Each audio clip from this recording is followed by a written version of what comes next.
You see, I've learned something with my few years of leading and studying about leadership and observing some leaders. I discovered that the hardest thing to do, or let me say the hardest assignment in leadership is leading yourself, because the hardest person to lead is yourself.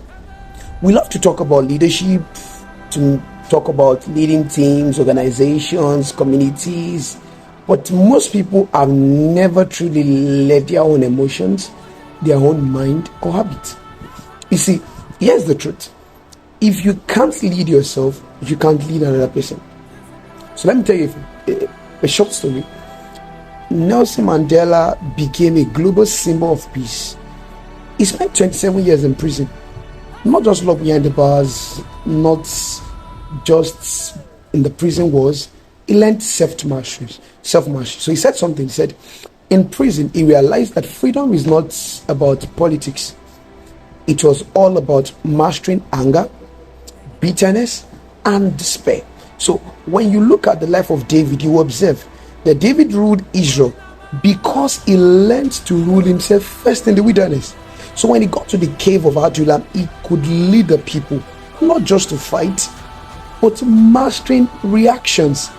He mastered his own pain. The Bible made us to understand that David had issues. He ran to cave of Adullam, but people came to him, those who are broken and battered. So they identified that he had issues during the issue. So they saw that this one is one of us in terms of issues, but is different from us in terms of mastering himself. I walk through the issues. So every leader must first go through a season of self-conquest before public command. You must first go through a season where you conquer yourself before you command influence. Because battle that you have not won privately will definitely disgrace you one day publicly. So leadership begins with alignment.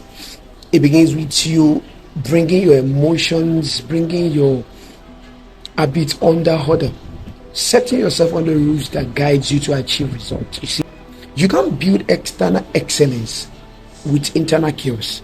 You can't pour out clarity when your mind is in chaos. So that is why your self-leadership is very, very important. It's not optional, it's fundamental. Self-leadership is very, very vital for us to achieve any result. So here is a rule I practice. The size of your internal discipline will always determine the size of your external influence. So the question is not always, who are you leading? The real question is, who are you becoming? See, okay, let's take this assignment. Let's do it like this. And this will show if you are truly building something or you are becoming a leader. Because one of the things you must master is ability to shut the doors and do things that matter. So you're going to take 15 minutes, no phone, no noise, and ask yourself, who am I becoming? Write those things down. And ask yourself, the person I am becoming, will I be proud to follow?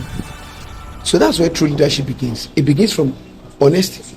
It begins from consistency. It begins from reflection and responsibility. So you can't fake consistency. You can't outsource it. You can't outsource discipline. You must build it from inside out. So this is the exercise for today. You can also write on your wall, I'm the first person I must lead. When you lead yourself, you get the result. So every morning you look at it and tell yourself, you're the first person to lead. So lead yourself first and others will follow you.